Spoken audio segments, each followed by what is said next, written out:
Bicara tentang bangsa Yahudi, pasti yang akan berkaitan dengan itu adalah Bani Israel. Bani Israel ini memiliki kisah yang cukup terkenal dan sering disebutkan di dalam Al-Quran. Dan ternyata teman-teman, di dalam Al-Quran Allah Subhanahu wa Ta'ala berjanji 3 hal kepada Yahudi. Dan 3 janji itu, 2 telah terjadi dan 1 belum terjadi. Maka apakah kira-kira janji Allah Subhanahu wa Ta'ala itu? Untuk itu, di video kali ini kita akan membahas tentang 3 janji Allah kepada Yahudi. Assalamualaikum warahmatullahi wabarakatuh. Sobat Hikmah Nabi yang dimuliakan Allah. Semoga kita selalu dalam keadaan sehat walafiat. Yahudi merupakan suku bangsa yang merangkap sebagai agama juga. Kata Yahudi diambil dari salah satu marga dari 12 leluhur suku Israel yang paling banyak keturunannya, yaitu Yahuda atau Yehuda. Nah, Yahuda ini adalah salah satu dari 12 anaknya Nabi Yakub alaihissalam, yang Nabi Yakub sendiri diperkirakan hidup sekitar abad ke-18 sebelum Masehi. Nabi Yakub ini memiliki nama lain yaitu Israel. Kata Israel sendiri terdiri dari 2 kata. Isra yang artinya hamba dan Il yang artinya Tuhan. Jadi arti Israel adalah hamba Tuhan. Sebenarnya itu nama yang begitu bagus ya teman-teman. Tapi nggak seperti orang-orangnya yang melakukan pembantaian di tanah Palestina. Kemudian, karena saking sayangnya Allah Subhanahu wa Ta'ala kepada mereka, ada banyak sekali nabi yang diutus kepada kaum ini, melebihi jumlahnya nabi yang diutus di tempat lain. Dan karena memang terkenal akan kesombongan dan keras kepalanya, banyak dari nabi-nabi itu didustakan oleh mereka. Bahkan ada beberapa nabi yang mereka bunuh dengan sengaja. Apakah setiap datang kepadamu seorang rasul membawa sesuatu pelajaran yang tidak sesuai dengan keinginan kalian, lalu kalian bersikap sombong? Kemudian beberapa orang di antara nabi itu kalian dustakan, dan beberapa nabi yang lain kalian bunuh. Al-Quran.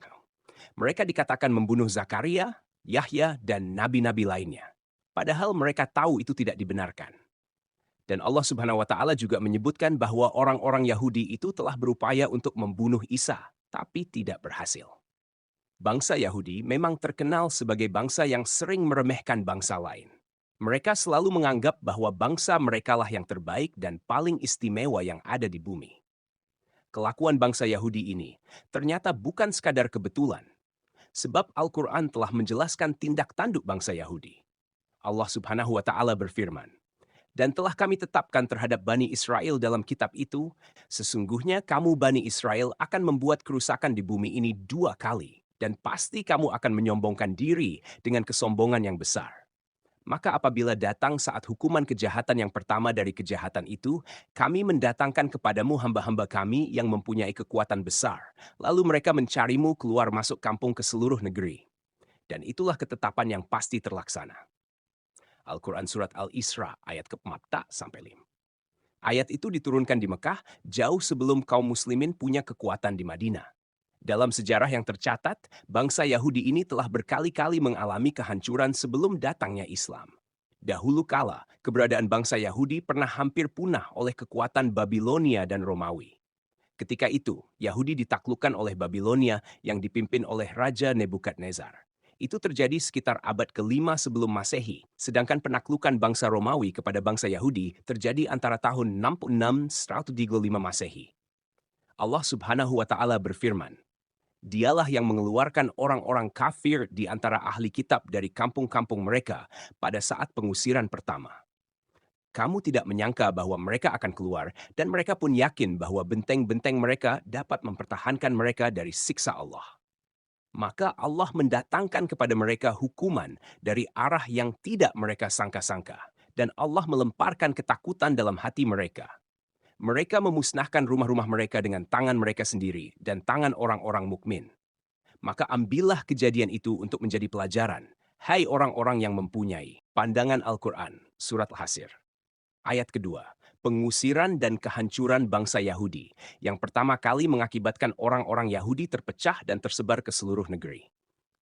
Janji Allah Subhanahu wa Ta'ala yang kedua kepada kaum Yahudi adalah bahwa Allah memberi mereka giliran untuk menguasai dunia setelah sebelumnya bangsa Yahudi diluluh lantakan. Allah menjanjikan kepada Yahudi kesempatan untuk bangkit lagi dengan kebangkitan yang luar biasa. Jika kita lihat di zaman sekarang, kaum Yahudi ini sedang menguasai dunia. Hampir seluruh lini berhasil mereka kuasai, seperti bidang ekonomi, sosial, politik, dan pemerintahan. Hal ini dibuktikan dalam surat Al-Isra, di mana Allah Subhanahu wa Ta'ala berfirman, "Kemudian kami berikan kepadamu giliran untuk mengalahkan mereka kembali, dan kami membantumu dengan harta kekayaan dan anak-anak, dan kami jadikan kamu kelompok yang lebih besar."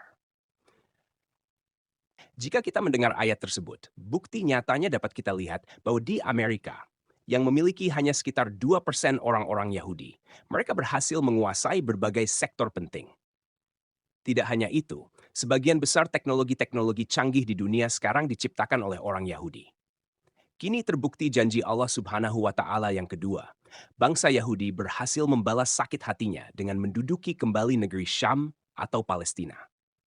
Mereka berhasil mengalahkan pengaruh kaum muslimin di wilayah tersebut. Dan kini banyak dari bangsa Yahudi yang pulang ke tanah Palestina.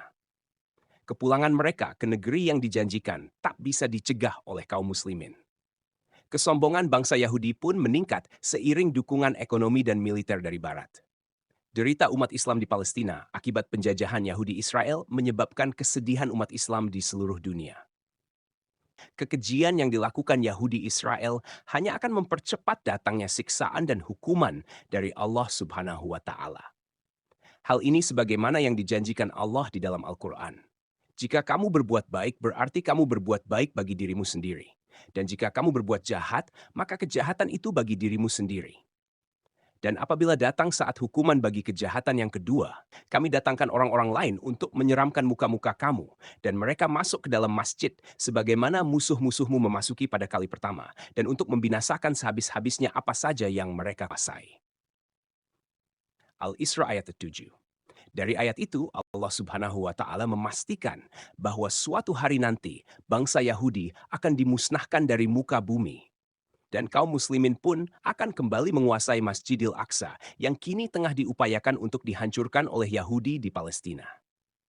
Menurut berita yang beredar, ada dua sebab usaha penghancuran Masjidil Aqsa.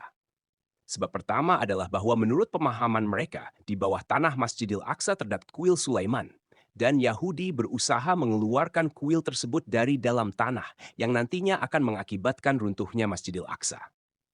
Sebab kedua adalah bahwa Yahudi sengaja menyulut emosi umat Islam di seluruh dunia. Di hari menjelang kiamat nanti, kaum muslimin akan merebut kembali tanah Palestina dan Masjidil Aqsa. Yang pada saat itu, kaum muslimin di seluruh dunia akan dipimpin oleh seorang keturunan Rasulullah Shallallahu Alaihi Wasallam, yaitu Imam Al-Mahdi. Janji ketiga ini masih belum terjadi, tetapi pasti akan terjadi. Palestina dan Masjidil Aqsa akan dikuasai kaum muslimin, sebagaimana di masa pemerintahan Umar bin Khattab yang dahulu pernah menaklukkan bumi Palestina. Di dalam kitab Taurat sendiri, Allah Subhanahu wa Ta'ala telah memutuskan bahwa Bani Israel akan memasuki bumi yang diberkati, yaitu bumi Palestina. Dan di sana mereka akan mendirikan pemerintahan. Tetapi kemudian mereka akan membuat kerusakan besar sehingga menyebabkan Allah Subhanahu wa Ta'ala menghukum mereka dengan cara mengirim hamba-hambanya yang tangguh. Wallahu alam bisyawab. Jadi itulah 3 janji Allah kepada Yahudi. Semoga kisah ini bermanfaat. Lebih dan kurangnya mohon dimaafkan, yang benar datangnya dari Allah Subhanahu wa Ta'ala. Khilaf atau keliru itu datangnya dari saya pribadi sebagai manusia biasa. Sampai ketemu di kisah-kisah seru yang penuh makna selanjutnya. Saya akhiri, wassalamualaikum warahmatullahi wabarakatuh.